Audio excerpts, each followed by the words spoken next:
SB 1417. Good morning, Madam Chair and members. Good morning. SB 1417 would require the CSU and would request the UC to develop and implement a program to provide an incentive of a one-time $2,500 payment towards their student loans to qualified students who complete an undergraduate degree within 4 years. 55% of students at public and nonprofit colleges in California graduated with loan debt. In 2013, student loan debt in the state averaged at about $20,000. According to data from the National Center for Education Statistics, statewide, just 2 in 5 freshmen who started at a 4-year college in California in 2008 graduated in 2012, so within 4 years. California students now typically take 5 or 6 years to graduate. Extra semesters are costly to the students, parents, and the state, and over a dozen states have similar policies in place currently to increase academic success while also decreasing debt. How long students remain in college matters and has an impact on incoming freshmen and other students trying to complete their degrees. Overcrowding and inability to get courses needed to graduate is a major problem at our public universities. Additionally, the majority of student borrowers who are still paying back their loans are in their 30s or older, and student loans are the most common form of increasing debt among 18 to 24-year-olds. The statistics are alarming. Americans owe more in student loan debt than credit card debt. This incentive will provide much-needed debt relief to students graduating with loan debt while also freeing up slots for incoming students. I respectfully ask for your aye vote. Thank you. Okay, is there anyone in support of this bill? Is there any opposition to the bill? Are there any questions from members? On page, Senator Pan. Thank you very much, Madam Chair. Senator Galgiani, I hear what you're saying about, we have a lot of students who are not graduating in 4 years. Has there been an estimate as to, the question is that how much of this is structural? Because we hear about impaction in classes and things like that. We also have people working, they're working while they're trying to pay their way through college and so forth.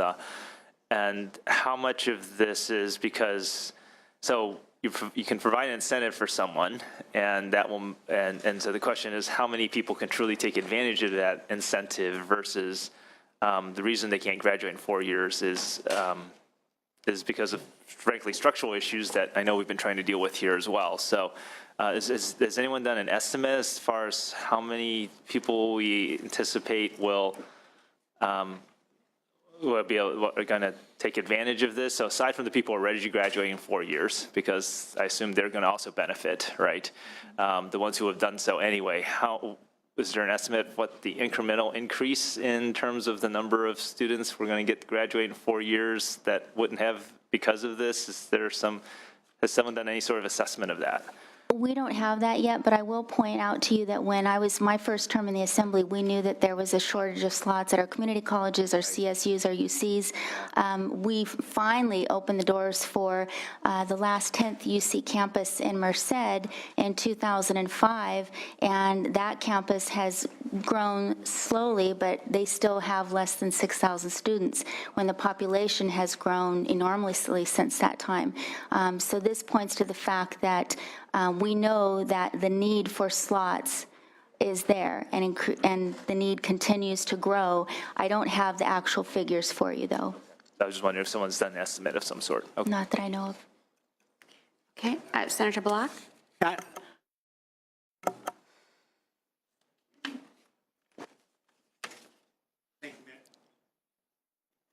My mic does. Yes. Okay, it's sporadic. There you go. Thank you, Madam Chair. I just wanted to briefly compliment the author. Trying to get more students motivated to get through in 4 years with a 4-year degree is critical to California, to getting more bachelor's degrees out there, to opening up more space and opportunity for students coming from our community colleges and from our high schools. So this is a great bill. And have you moved it yet? Then I will move the bill. Thank you. Thank you, Senator. Any other comments or questions from members? Senator Galgiani, I mean, I do appreciate, and this committee has always supported what Senator Block has advocated too, that we attend to or would want more kids to graduate for our institutions. But we also, you know, the $2,500 we don't have, it's just, where do we get the money from? And we usually give grants and things like that based on need. Maybe, you know, some of these kids don't have need, et cetera. And so, I mean, while the goal is admirable, I don't see where we can make this happen. And so today I'm not going to support the bill. So the bill has been moved. Senator Block? Yeah, Madam Chair, I share your concerns about funding, and I'm sure that's an issue that APROPS will handle. Right. But as a policy, I think this is good policy, if we can afford to do it. I agree, but I also, you know, just in terms of, we usually try to respond in terms of need and not just give any kid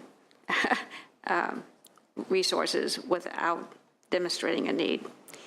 Okay, so. Madam Chair, if I could, I'm happy to continue working with the committee to come up with a needs-based structure and qualifications, if that is something that. Is this bill going anywhere else?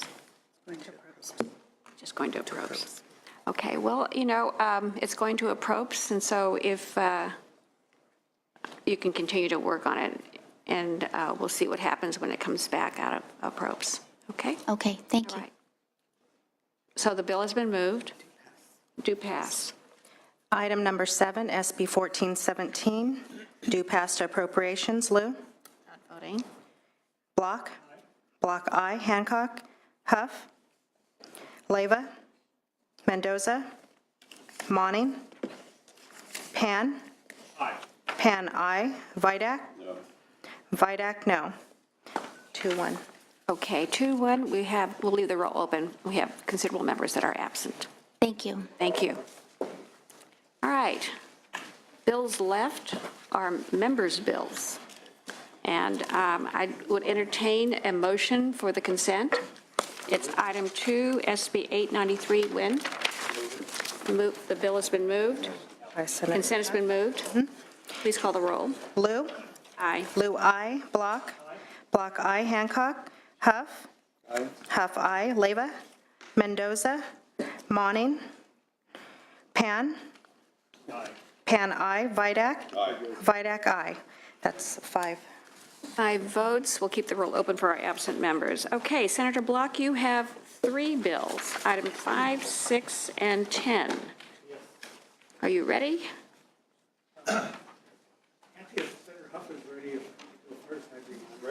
Okay, Senator Huff.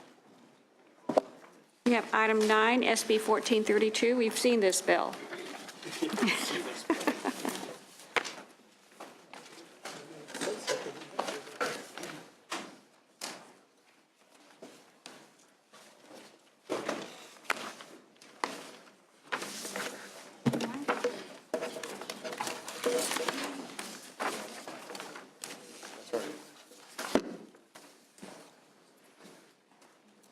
Okay, so when it comes out Be all right. of assembly, let me see what they do. And the only thing that we had talked about was the, that are 5 or 7. When it comes back out. Okay. Yes. Okay. Thank you.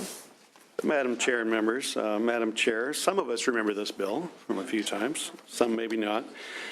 For the past 22 years, District of Choice programs opened new doors for countless students across the state. It's provided opportunities for students of all backgrounds to attend public schools to meet their specific needs.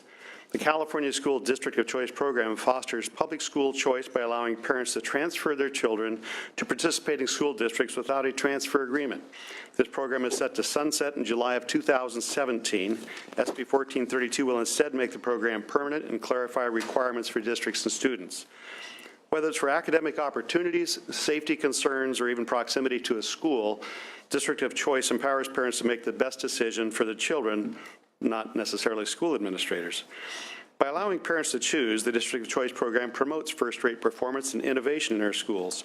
The very possibility of a parent removing their child from a school puts healthy pressure on school districts to perform their best and to attract and retain students. Simply put, District of Choice rewards policies that work, discourages policies that don't. In fact, you could say that when you have school choice, it helps those that are the most disadvantaged the most, because when it comes to choice, people with means can put their kids in private school. They may have the opportunity to homeschool if only one parent is working. This keeps a lot of choice within the public school realm. Additionally, just historically, for some of you that have been through this before, some have not, District of Choice was spawned out of the school voucher program, a move across the nation to have school vouchers where people could take chits and use that at private schools or public schools. So this was California's response to try to keep that choice within the public school system. The reauthorization of District of Choice in 2009 required an evaluation report from the Nonpartisan Legislative Analyst's Office so we could determine what our next steps for reauthorization would be. The report was overwhelmingly positive and the benefits of this program. I have provided a copy for you. I believe you have received it. If not, it will be, here it is, if we could get that passed out. Legislative Analyst's report is here for the members to look at, and we also have somebody from the Legislative Analyst's Office to answer any questions that you might have. Some of the highlights in the report that you will see, if you haven't looked at it before, is the state has 47 districts of choice serving 10,000 students. Transfer students of varied demographic backgrounds. The program provides transfer students with additional education options. Almost all students transfer to districts with higher test scores, and home districts often respond by improving their instructional offering. It also offered some recommendations, many of which we've adopted in this bill.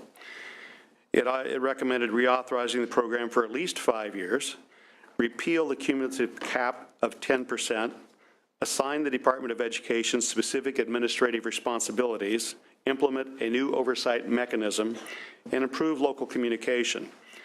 So this bill that we have before us seeks to address most or all of these recommendations other than the oversight piece, because we're told by Ledge Council that what was proposed may be an illegal delegation of power. We're still open to adding this piece if we can come up with some language that suggests that doesn't violate that. Bottom line is this program is actually working to the benefit of both students in the district of choice and the district of residence, which I would say is a true win-win. We have testimony today, and I'll talk about committee amendments after the testimony and everything, because you have made some recommendations there, and I know you're wondering where we are on that. So I should also mention that we have as co-author Assemblymember Medina, and the first, I should say also that the amendment that I would like to talk right now, Senator Roth wanted to come as a co-author, and I would like to offer that as an amendment. We'll talk about the other amendments the committee recommended later on. So my testimony, we have Michelle Hunter, Assistant Superintendent of Educational Services for Glendora Unified School District, Bob Rain, Superintendent of Alexander Valley Unified School District, Linda Chavez, parent of a district of choice child. Thank you. In support of the bill, please. Good morning, Madam Chair and members. I'm pleased to be here today on behalf of the Glendora Unified School District, which happens to be in the Chairwoman's District. Thank you for allowing me to share our experience as a district of choice for the past 6 years and to speak in regard to Senate Bill 1432 regarding district of choice. In Glendora, we have seen firsthand how district of choice legislation has significantly benefited students, parents, and school district. Families from surrounding communities have taken advantage of the opportunities for their children to realize success to a greater degree than they were able to in their district of residence.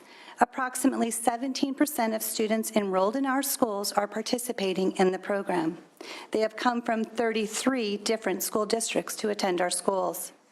The inclusion of students from outside of our immediate community has not only benefited students and their families, but has benefited our schools as well by adding to the diversity of our campuses.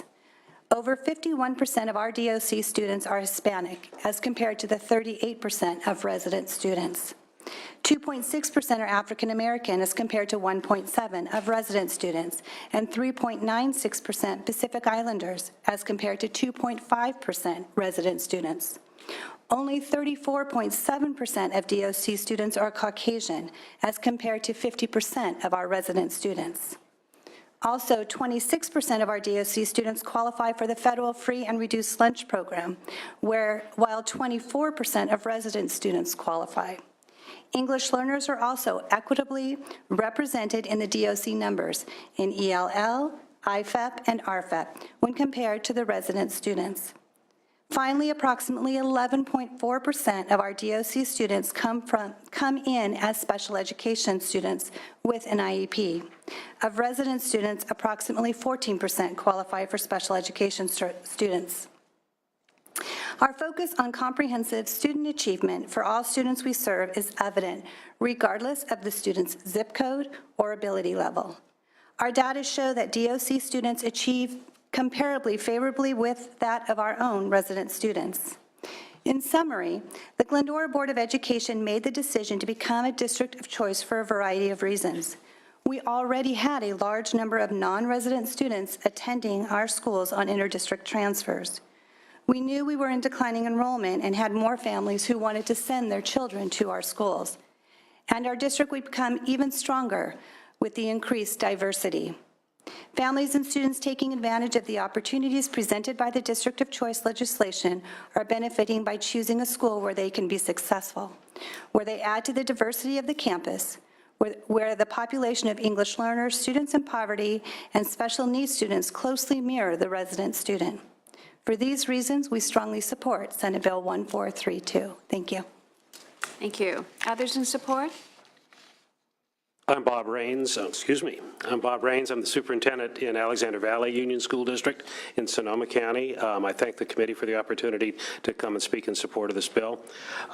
Alexander Valley conducts a lottery at our first regular board meeting each school year, and takes the students based on that random lottery. The demographics of our District of Choice students actually demonstrate, as was outlined in the report from the LAO, that we have the same percentage or higher percentages of students in underrepresented groups, particularly in free and reduced lunch and in English language learners.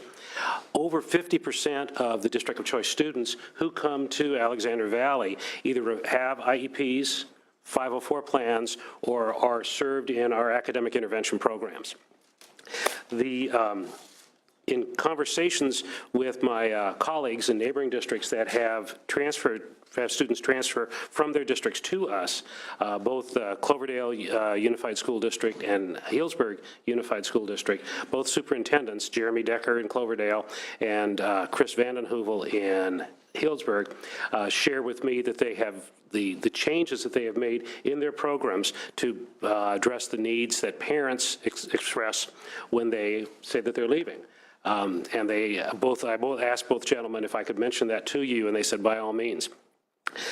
I think, bottom line, that this is an equity issue, that the parents that come to us are not parents of means who could move their children to expensive private schools, and we certainly have them in Sonoma County. These are working class parents or parents of children who qualify for the free reduced lunch program. These are both parents are working, so the option of homeschooling is not available to them. But they have the opportunity to make this transfer without having to have their rely on the school board and the district of residence being able to deny their transfers. So I respectfully encourage the committee to pass this bill on. Thank you. Thank you. Others in support of the bill? Madam Chair, Jeff Frost, representing the Riverside Unified School District. Riverside has been a district of choice for 5 years.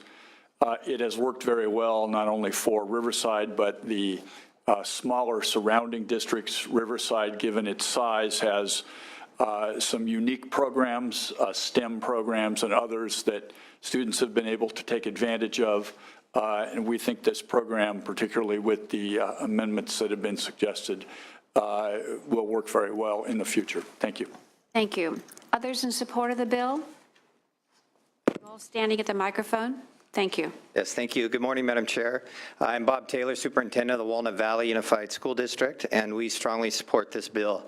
As the LAO has indicated, we welcome all students into our district on District of Choice, accepting 100% of students who are eligible applicants. We have a higher percentage of students living in poverty coming in as District of Choice students than we do of our own students of residence. We have greatly increased our English learners and our special education students on District of Choice, and most importantly, all of these groups of students are thriving under this model. Those groups that are often underrepresented outperform the state averages in every college and career readiness indicator that is possible, and for those reasons, we strongly support, and we thank you for your time.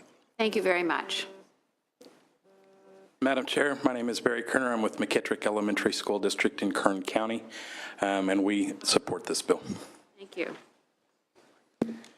Good morning, Dr. Valerie Park, Superintendent Principal of Semi-Tropic, in support of the bill. Thank you. Good morning, Dr. Julie Bush, Superintendent Principal of Maple Elementary School District in Kern County, Shafter, California, in support of the bill. Thank you. Ray Burnell with the California Catholic Conference, in very strong support of this bill. Thank you. Good morning, Tim McConico, Superintendent of Pine Ridge Elementary School District in eastern Fresno County, and we're strongly in support of the bill. Thank you. Thank you. Debbie Pearson, Executive Director for Small School Districts Association. We fully support this bill. Good morning. I'm Frank Onosorgan, the Superintendent of Pawn Union School District, in support of the bill. Good morning, Cindy Reese, Board of Trustees, Walnut Valley Unified School District, and we strongly support the bill because of the ethnicity of the District of Choice population reflects the diversity of the population of our resident students. We believe that this provides choice for parents. Please, thank you, and support. Good morning, Joe Andrews, Superintendent of Gorman Joint School District in LA County, and we support the bill. Thank you. Thank you. And Brendan Tuig on behalf of Ed Voice in support. Thank you. Any others in support? Okay, is there opposition to, what, in support? Please. Carol Kosovar, California State PTA, in support of the bill. Thank you.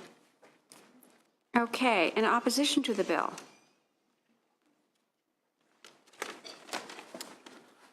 Good morning, committee members. My name is Shay Lohman, and I am the president of the Association of Roland Educators and a proud member of the California Teachers Association. The Association of Roland Educators is the collective bargaining representative for the 708 educators in the Roland Unified School District that neighbors the Walnut Valley School District. The association recently learned of the introduction of Senate Bill 1432, which amends the School District of Choice program. Upon reviewing the proposed changes to the Education Code provisions governing the program, however, the association was disappointed to learn of the revisions to the statutory scheme, particularly the proposed repeal of the 10% absolute cap on outbound transfers from the school districts of residence. The association views the District of Choice programs outbound transfer limitations, particularly the 10% absolute cap, as essential to the health and fiscal stability of districts impacted by District of Choice programs. Absent the much-needed limitations found in the current law, we cannot support SB 1432 in its current form. The Roland Unified School District has suffered significant impacts from the DOC program that have impaired our ability to serve our students.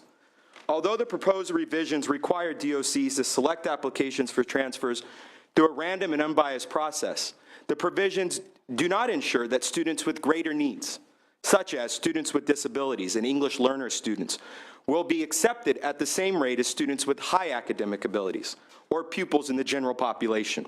And I welcome data from both Glendora and Walnut that shows that the demographics mirrored, because that is simply not the experience that we are seeing here in the Roland Unified School District. The DOC programs siphon resources, including our human resources, away from our district and leaves us with a population that has a greater and greater concentration of needy students. We have relied upon the 10% absolute cap as a limit to these impacts. The association understands the desire for choice, but choice also includes the ability to attend a neighborhood school. A proper balance must be made to give due considerations to the impact on school districts like Roland Unified and the students it serves. We also must point out that there are many mechanisms for choice, and limiting the impacts of the DOC program does not undermine its role in choice. Thus, we strongly urge that the fiscal impact, the negative impact on student programs, and implications on the workforce stability in school districts such as Roland Unified be examined, and the proposed legislation leave intact the absolute cap on outbound transfers. Thank you for your time and consideration in this manner. Thank you very much. In opposition?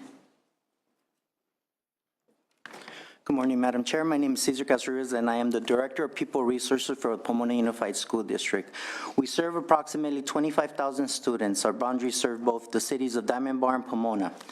In reviewing the LAO report, it states that the District of Choice in the state of California serves approximately 10,000 students, which represents 0.02% of the total student population we serve.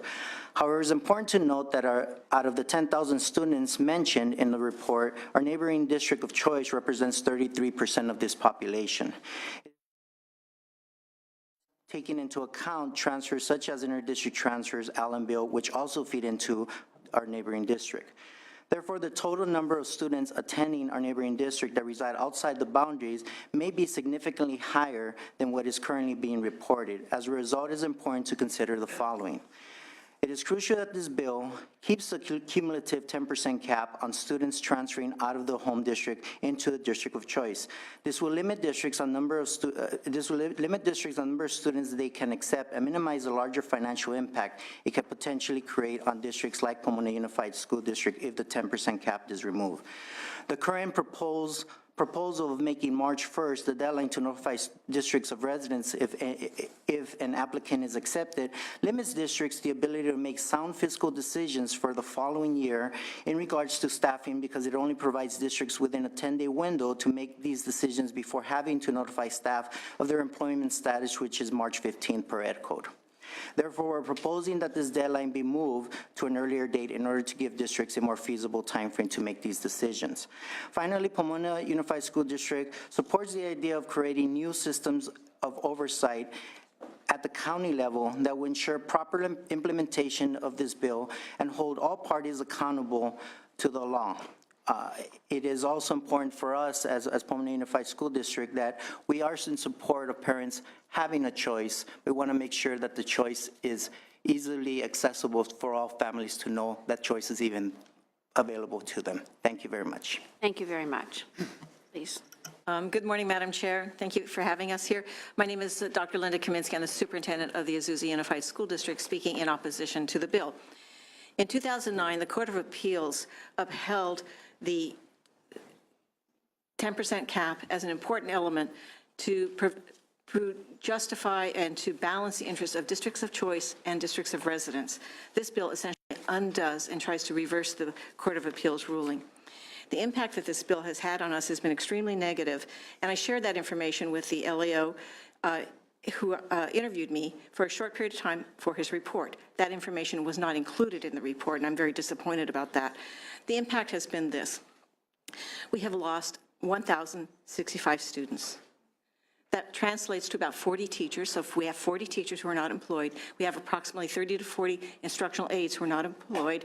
We've lost the staffing that would go with those students, which impacts the economy of the local community, certainly those people individually, but also the community and the state in terms of the taxes that those people generate through their employment.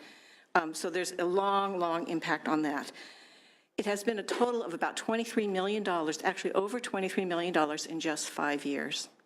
The loss of this number of students and staff is equivalent to having to close a high school within 5 years when the district nearby us actually exceeded their cap, and we actually had to spend monies to engage the litigation process to get them to stop exceeding their cap.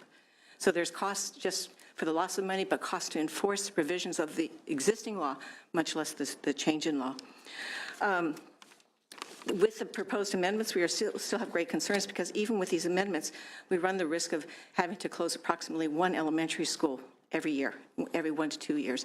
That is untenable for a district to be able to offer the programs, the very programs that we want to offer to keep our kids here when we're being hit with such a huge financial strain. The other issue that I'm very concerned about is that the bill is being proposed, the changes are being proposed.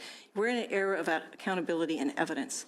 And the author acknowledges, and the LAO acknowledges, that there is insufficient evidence to tell us whether or not this program has been working and who it's impacted positively and negatively. And yet, despite the evidence, the bill is attempting to undo some of the provisions, the key provision on the 10% cap that the Court of Appeals found essential. One of the things I think for responsibility is that we make our decisions based on evidence, not on wishful thinking.